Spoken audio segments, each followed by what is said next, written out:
The red light massacre that shocked Italy in 1970, the slaughter of Marquis Camillo Casati Stampa, from the book Crimes and Crimes, Delitti&Delitti, by Ciro Discepolo, Edizioni Ricerca 90, Milan, 2023, 366 pages.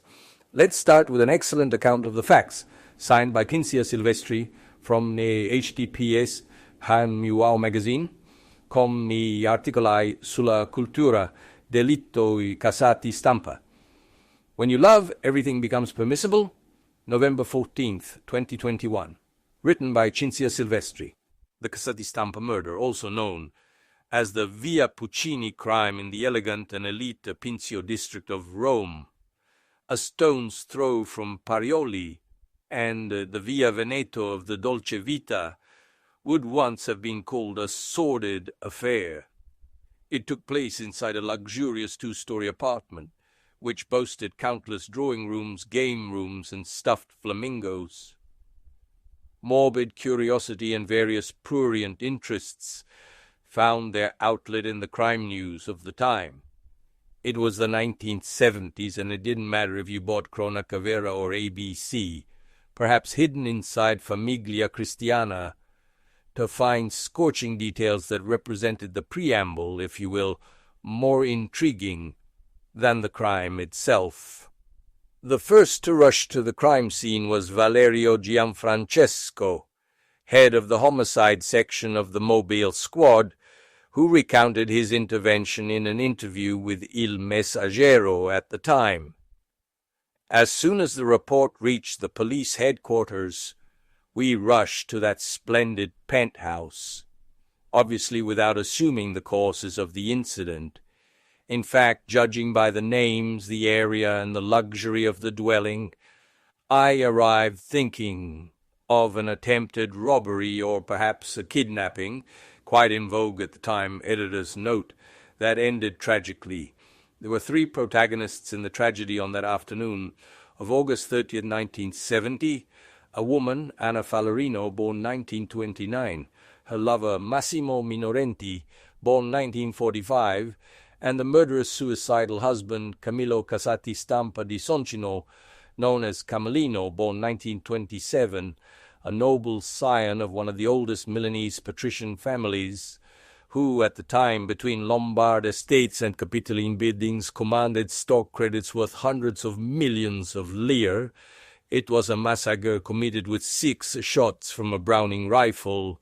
Number 12. The event remains memorable, partly due to the notoriety of the people involved, but above all, for the morbid background that attracted considerable public attention at the time. Camillo Casati and Anna Fallerino first met in Cannes in 1958. The woman was born in the province of Benevento and was of humble origins. Her father was a modest office worker, and she had an unhappy marriage. The war had recently ended when Anna emigrated to Rome at the age of 16, going to live with an uncle, a public security marshal, in Via Milano, near Piazza Venezia and Piazza Esedra, dominated by Rutelli's beautiful Fountain of the Naiads, adorned with female figures of buxom beauty, just like Anna, and like the girls in films such as Poveri Mabelli. A copy of the Fountain of the Naiads is also found in a charming spa town, inside a thermal establishment. What is the connection? For me, who was born in that Ville d'Eau, there is a connection. Anna got engaged to a neighbor, the son of a butcher, named Remo. After the incident, he would declare, "We were engaged for 3 years." I can't believe it ended like this. The newspapers talk about orgies, perversions, strange things she did with the Marquis. I remember her as she was then, a simple girl, capable of looking after herself. I can only remember her like that, and I want to tell everyone now that they talk about her as the worst of women. Anna would never have become like this if someone hadn't led her astray. Who knows, perhaps Anna would have been happy with this pietas post mortem. In Rome, Anna worked as a shop assistant, attempting careers as a model and actress. She certainly did not lack physical gifts as she mirrored the feminine ideal popular at the time. An episode is narrated about her artistic career. The set of the film Toto Tarsan, exterior day, year 1950. What's your name? Ranocchia. Frog. Then listen, Ranocchia, let's go for a little ride. The dialogue is between Prince de Curtis, a.k.a. Toto, who has a red scarf around his neck, and Anna Fallerino. She laughs, her hair adorned with a crown of flowers, and she still does not know the destiny that awaits her. In the same year, she met engineer Giuseppe Peppino Drommi, who later became the husband of Countess Patrizia de Blanc, a scion of a Roman upper-class family. Anna prayed fervently to the Madonna to let her marry Drommi, and her prayer was answered. Drommi was an old friend of Marquis Camillo, who would become Anna's lover. Subsequently, Fallerino, like the Marquis, obtained the annulment of her marriage to Drommi from the Sacra Rota, after which she married Casati, with both a civil and religious ceremony. A major digression could be opened here, but we will not open it because it would take us too far. It is comforting that on December 1st, 1970, divorce became law in Italy too, and finally Italians rich and poor no longer had to rotate to dissolve their marriages.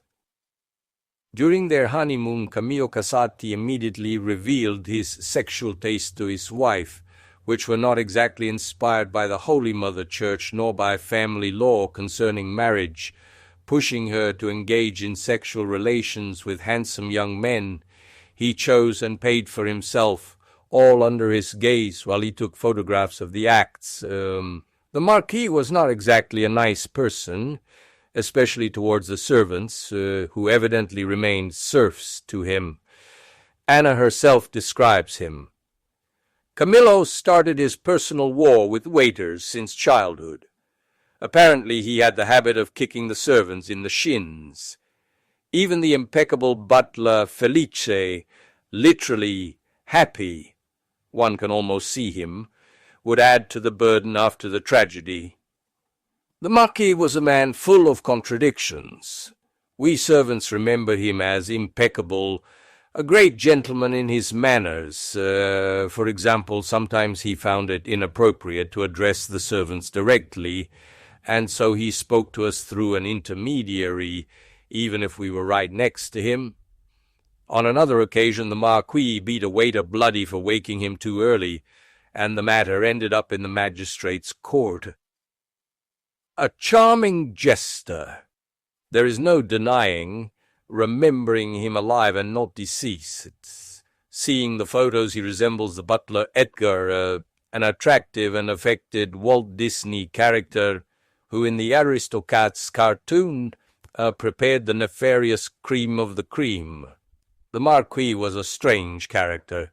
He had studied at a Swiss college and cultivated a passion for hunting, like a true nobleman, and crosswords, like a commoner.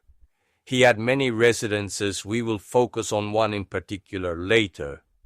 When he stayed at Palazzo Soncino in Milan, he was accustomed to going down to the street, carrying hard-boiled eggs in a bag, and entering a bar in Piazza Santa Maria Beltrade, where he would stay all day. He chatted with patrons while eating all the eggs, accompanied by champagne. In the evening he would return to his august residence after leaving 100,000 lire tip at the establishment. He was actually an irritable person who was carried away by a furious rage. The usual butler Felice, a name a paradox considering his employer, narrates that one day the Marquis, driving a Rover 3000, repeatedly rammed a car guilty of obstructing his maneuver to exit the condominium courtyard in Via Puccini. Do you remember in the film Fried Green Tomatoes, when at the cry of Tawanda, Evelyn repeatedly crashes into a car in the supermarket parking lot? Exactly like that.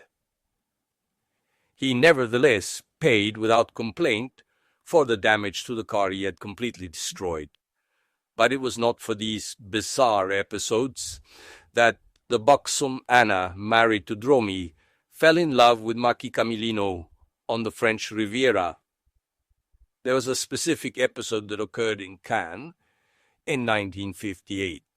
The famous playboy Porfirio Rubirosa approached her and performed an audacious gesture, placing a hand on her bare shoulder, provoking the comprehensible reaction not so much of her husband Peppino, since the playboy, nicknamed the Rolls-Royce of genitalia, had tried to insist with unusual confidence, as that of Marquis Casati Stampa. It ended in a fist fight, a full-blown brawl with tables and chairs overturned and shattered glass. It seems that this is how the heart of his friend's wife was conquered.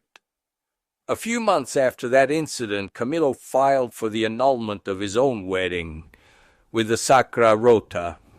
The process would cost him dearly, and not only in legal fees, as his ex-wife obtained an enormous sum and a tomb in the Casati chapel in Muggio, because she allegedly stated, "I was born among the poor. I want to end up underground with the rich." The marriage between Anna Fallarino and Dromi was also annulled. Peppino was consoled by Patrizia de Blanc, former showgirl for the program Il Musiciere. Camillo and Anna married civilly in Switzerland in 1959 and in church in 1961.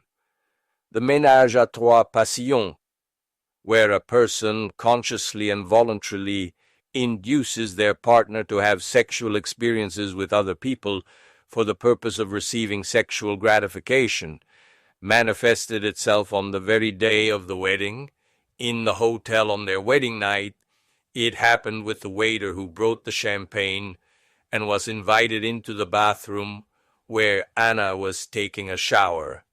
Camillo Casati thus revealed his sexual taste to his new bride, pushing her to engage in sexual relations with handsome young men he chose and paid for himself, a perverse voyeurism that lasted as long as the marriage, that is, until death parted them.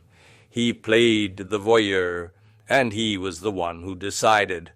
All this was destined to end, and it ended in the worst way, when the young Minorenti appeared in the couple's life. Throughout the marriage, the Marquis recorded with precision and wealth of detail, complete with photos, the most satisfying moments. At the seaside with Anna, I invented a new game. I made her roll in the sand. Then I called 2 airmen to remove the grains from her skin with their tongues. Today Anna drove me crazy with pleasure. She made love with a little soldier so effectively that even I, from a distance, participated in her joy. It cost me 30,000 lire, but it was worth it. Reading it like this, especially today when we are a little more jaded, it seems even ridiculous, paradoxical, but at the time testimonies emerged from those who participated in the erotic games of the noble couple, such as that of a lifeguard. They were filthy. They would come to the beach and get naked. One day they invited me to lie down between them. I did, and I felt my swimsuit being pulled off. Then that woman pulled me on top of her. Everything happened under the eyes of her companion. In the end, he was so happy that he gave me 5,000 lire as a prize. Marquis Camillo took photographs in which nudity and forbidden poses contributed to making Anna the perfect vestal of an imaginary far removed from monogamy. Another testimony, whose reliability we do not know, comes from a fisherman tour guide, Giorgio, from the island of Zanone, a semi-deserted island with the reputation of an island of orgies. Do you see the white colonial villa up there? That's where Marquis Casati Stampa held his sexual parties, showing the most beautiful natural corners, and the location of the orgiastic parties is still part of the itinerary. He was a lustful man, a voyeur who liked to photograph his wife having sex with younger men. Then one day he got tired of the orgies, shot the two lovers, and killed himself. The explanation is very simplistic because in reality, the Marquis was terrified and disgusted that his wife had fallen in love with someone else. In the 60s, Zanone was the secret refuge of this chic and sexually adventurous aristocratic couple. He would go hunting, and she would kill time in other ways, such as swimming naked in the ancient Roman pools or entertaining other men on the beach. The isolation made it the perfect place for masked parties, culminating in pylons a la Eyes Wide Shut. The exotic setting was suitable for the provocative nude photos that the husband took of his wife. On weekends, yachts unloaded dukes, barons, countesses, VIPs, and millionaires. Between legend and truth, it is said that people drank heavily and that there was a room with a mirror from which extreme sex sessions were spied upon. Today there is not even a bar on Zanoni, there are only sheep. The villa overlooking the sea remains, an illegal construction from the 1930s erected on an archaeological site. It was once a place of meditation and prayer, but became an area of transgression and scandal. When the decadent nights ended in tragedy, the villa was closed, and the island was reclaimed by the state. The transgression also occurred on the Roman coast. On the beach, Coccia di Morto or Ostia, Vincenzo Cerami wrote, "The Marquis selected some passers-by, preferably airmen, commoners, or little soldiers with handsome muscular bodies, and gave them 30 to 50,000 lire to possess his wife in the open air or in their cabin at the Gambrinas, while he photographed and enjoyed her pleasure." Over time, however, Anna, initially inclined to indulge her husband's fantasies, justifying them with the excuse that when you love, everything becomes permissible, first began to feel unease with a modus operandi that had become routine and offered no solutions. "I don't know how he doesn't get tired. He wants me to constantly make love, and not just with him, indeed almost never with him. In the beginning, when he talked to me about certain sexual freedoms and promiscuous relationships, I thought he did it to excite himself or to make me curious. And then disgust. I have no peace anymore. I'm exhausted. I can't take it anymore.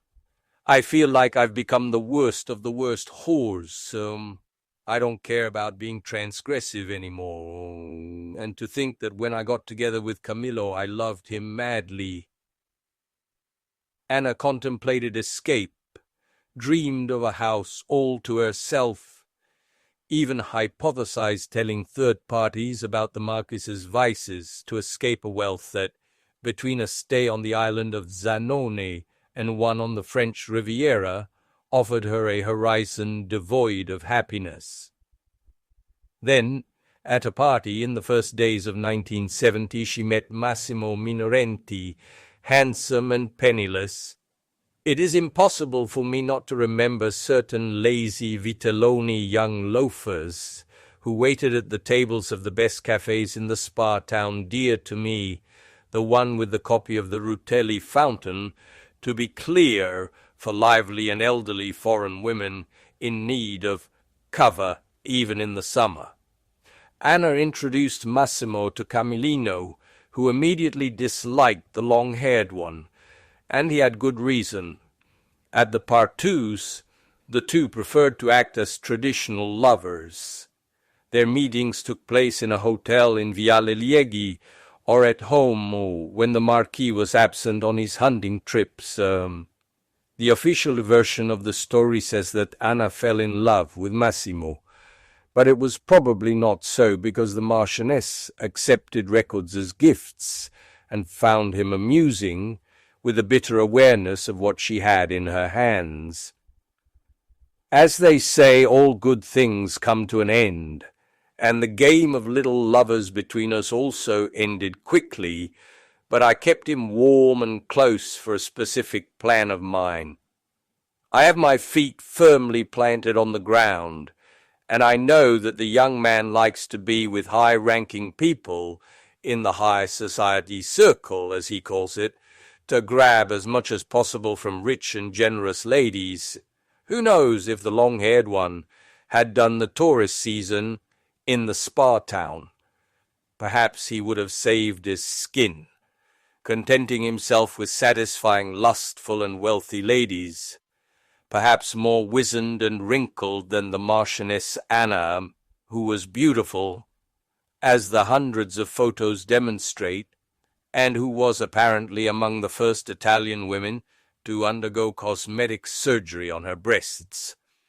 When the three were together, however, things did not always go well, because Marquis Camillo was unhappy and, incredible but true, jealous of Minorenti. He showed indignation at the lack of exclusivity. Anna should be available to others, yes, but she remained his property. He was the puppet master, and the idea of being the puppet himself shocked him. On July 7th, 1970, speaking of Anna, the Marquis wrote, "The biggest disappointment of my life. I wish I were dead and buried. How disgusting, petty, stomach-turning what Anna has done to me. I thought we were the only truly bonded couple, and instead—" In August, on Zanon, Camillo confronted Massimo. He insulted him, he attacked him. "Massimo, how are you moving, you idiot? Doesn't my wife turn you on? Yet you like it when no one is watching you. Failed, little man. Now I'll show you how it's done."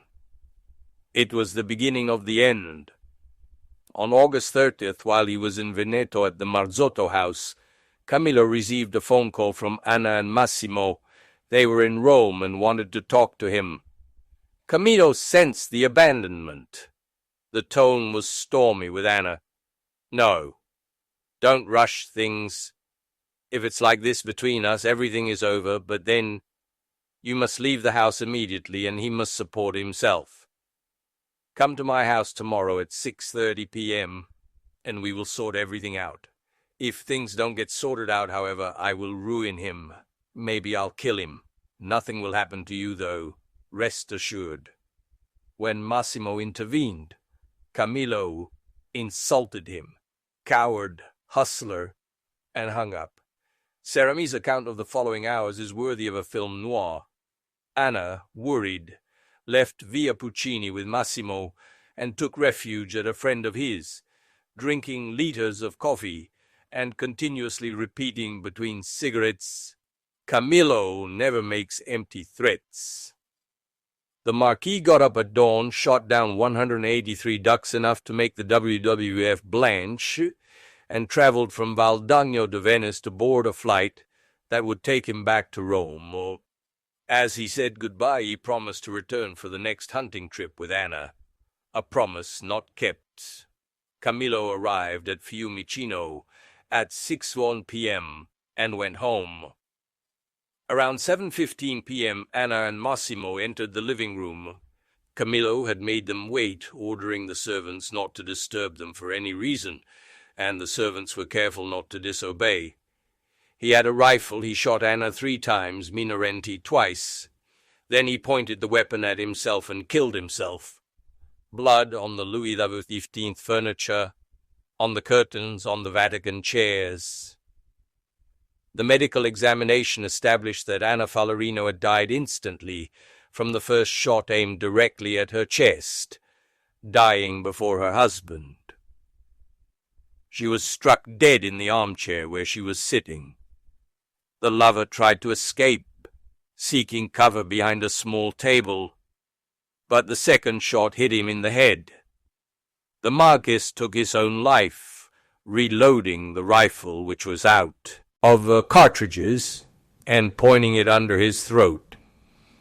The friends of the couple of lovers who were waiting in the street heard the shots, went up and rang the doorbell.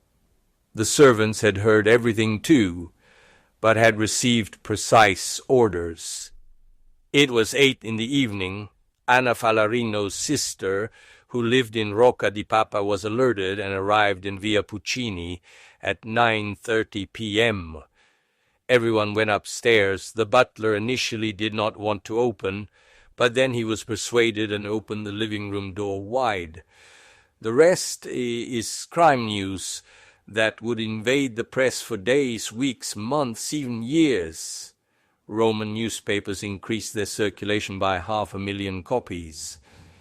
Many questions were asked, to which uncertain, absurd, and certainly untruthful answers were given. The sensationalist press published photographs in which Anna was nude, in provocative poses on private beaches, during fiery and impromptu performances with perfect strangers. The Marchioness's erotic photos were published by various newspapers. Men, L'Europeo and others compete to present them, along with parts of the Marquis's personal diary.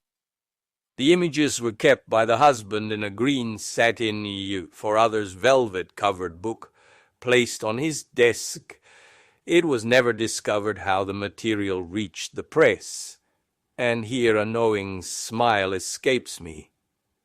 In reality, I, who was still little at the time, remember that even family newspapers like Oggi or Gente did not spare pages for the Roman incident. The Marquis Casati's daughter, Anna Maria, obtained the seizure of an obscene publication that featured many of the famous photos, along with a defamatory report invented in many parts. The tabloids, however, published excerpts from the Green Diary, where the Marquis detailed his wife's love triangles. 1,500 indecent photos were found in the drawers of his office. One should not think of this as an isolated case, because certain charming spa towns, even without tragic epilogues, would have had just as many stories to tell at that time. But the sordid affair happened in Rome. When the metropolis was still emptying for the holidays. It happened at sunset, when newspaper editors were waiting for the Venetian presentation of Federico Fellini's latest film and the proclamation of the new Miss Italia, and instead a piece of news arrived destined to make a lot of noise and even have a cultural influence at a musical level. Listen to the song Intimacy Disorder, from the project born from the artistic collaboration between Calcutta and Pop X in 2015, inspired by this news story.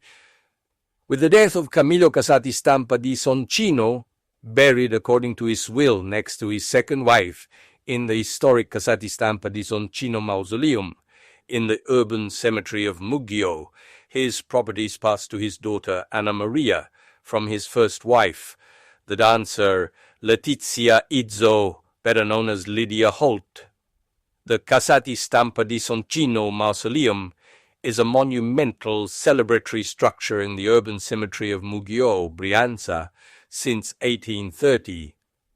Since 2008, the municipality of Muggio has formally acquired, after over 12 years of negotiations and bureaucratic procedures, the historic funeral mausoleum through the administrative act of forfeiture, provided for in the cemetery services regulation, agreed upon between Mayor Fossati and Count Donna Dalle Rose, consort of the last descendant of the Stampa di Soncino branch. Marquis Camillo, in his will, had arranged to leave all his possessions to his wife Anna Fallarino, with the exception of a painting depicting the Madonna, with child, and an insurance policy worth 100 million lire, destined for his daughter. Therefore, the universal succession of the latter was contested by the Fallarino family, who entrusted the lawyer Cesare Previti. Massimo Fini describes the negotiation regarding the inheritance without sparing harsh words, which resulted in a lawsuit by Previti, where Fini was acquitted nonetheless. The scheme, or rather the scams, consisted of this. Casati Stampa, a minor, was orphaned of both parents who died in a sexual tragedy. Unfortunately for her, her co-guardian was Previti, who was already in cahoots with Berlusconi through the Idra company. Previti sold the Arcore villa and its annexed park to Berlusconi for the ridiculous sum of 500 million. Before the exchange was regularized and thus before Berlusconi had paid, the then Cavaliere installed himself in the Arcore villa with Dell'Utri and the notorious mafioso Mangano. He would only pay years later, while Casati would continue to pay taxes on it. But even more incredible is the second scam. The Casati Stampa owned a vast territory in Cusago, equal to 246 hectares. Previti sold these properties to Berlusconi for the even more ridiculous sum of 1,700 million.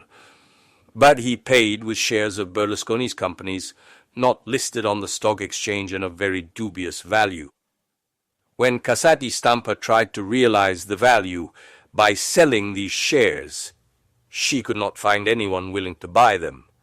Then, helpful as ever, the cat and the fox arrived, telling her, "We will buy them back, but at half price, 800 million.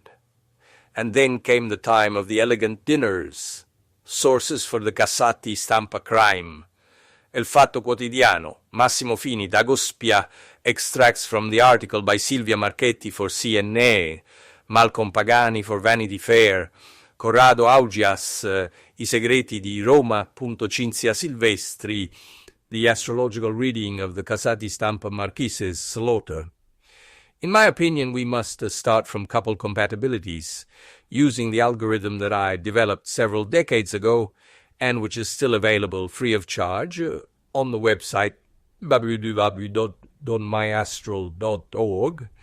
In this attempt of mine at mathematization, explained on the website and in my books, I tried precisely to provide not the judgment of God on the subject, but an objective figure very close to an informed judgment on this most important human function. I will briefly recall here that this score theoretically ranges from 0 to 44 points, but where 20 does not mean the middle of the scale or a passing grade. Most couples, almost all, travel at values between 4 to 5 and 12, 13. Couples who earn 20 points are well beyond the passing grade. 25 points represents a truly significant score, and in my life as an astrologer I have only seen a very few 28 and 2 or 3, 33. As in the case of Sigmund Freud and Carl Gustav Jung, the two scholars, when they first met at Freud's house, talked, if I remember correctly, for about 30 hours straight, and at a certain point the tension rose so much between them that a part of the master's bookcase collapsed, and Jung predicted, "You will see that before long the remaining part of the bookcase will also collapse." And so it was. The affinity between the two scholars was extremely high, and they sought each other out and found each other. But the same extremely important score of elective affinity was then also the cause of their absolute and incontrovertible breakup. And here is the same concept applied to the scandalous love triangle between Marquis Camillo Casati Stampa, his wife Anna Fallarino, and her young lover Massimo Minorenti. We remind readers that the perverse game continuously enacted by the high-ranking spouses consisted of procuring young and passionate lovers for her with whom to stage live-hard films that were then carefully photographed and collected by the husband, who was always present at these sexual triangles. The game could have gone on for who knows how much longer, perhaps for decades, until the Pariolino, young man from the high-class Roman district, Massimo Minorenti, came into their lives, a young man who had precisely a score of 28 when comparing his natal chart to Camillo's. The synastry between Anna Fallarino and Massimo was also good, but not exceptional, 21 points. The relationship between the two spouses, however, was absolutely normal, 16 points. Therefore, in my opinion, the furious fit of jealousy struck the Marquis when, in a blazing August, the two neo-lovers communicated their decision to live together alone. The score at stake, very high between the two males of the pack, triggered the worst feelings of jealousy and possession, and this, together with what we will see now, was, in my opinion, the main cause of this massacre that shook the entire country for months, perhaps years. I myself still remember the popularity it aroused among people and the enormous echo it reflected in the press. However, for a tragedy of this kind to occur, there must be basic pieces on the astrological level without which none of this could have happened. And they were there. Camillo Casati Stampa is well described by the double birth dominant of Neptune on the ascendant and Jupiter on the descendant. The first always gives a certain predisposition to madness, to altered states of consciousness, to excesses of every type, but without, however, removing the capacity to understand and will, except for particular cases of psychosis that are not present here. Jupiter on the descendant was the beautiful Anna, a prosperous poor girl who indulged him and allowed him to shoot many films as his mind desired. The third dominant, a Mars-Taurus possessive, at the superior and eastern angle of the sky, puts everything together. I would correct the birth time just a few minutes later, just enough to also allow Venus to be on the cusp of the fifth house. The subject was a born director and could truly have become a great filmmaker with a stellium in the fifth house, which, in addition to making him a spoiled and blind Leo, allowed him to enjoy himself immensely for the years he lived. He, in fact, went on stage almost every day, through his young wife and many occasional and paid lovers. The tight conjunction of the moon to Uranus in Pisces and the eighth house tells us what his distorted perspective of an emancipated yet slave-like woman was for the purpose of sex. We note, from a criminological point of view, the subject's strong homicidal potential with both houses of death heavily occupied and an equally strong Jupiter on the descendant, which, let us not forget, can indicate acts of violence worthy of front-page news. The famous Reptus that I have written about several times in this book was triggered first of all by the solar return, SR, of the birthday preceding the slaughter. The ascendant was in the fifth house, representing both the wife and her lover, but also a year with a lot of the sex that he liked. 4 stars, including the sun in the first house, a major violation of the 34 rules. Jupiter in the 10th, the front pages of newspapers all over the world. We also note Mars in the 3rd, which, in the distance between Venice and Rome, in the hours preceding the tragedy, exacerbated his communications with the other 2 protagonists of this ugly story. The local space relocation, RL, that encompasses the carnage is even more eloquent. The ascendant is in the 12th house, the mother of all misfortunes. Mars is in the 1st house, another huge violation of the 34 rules. Neptune dominated the 5th house, again the wife and the lover, and Saturn was on the cusp of the 10th, 11th house, the life you are stealing with your own hands and the murders.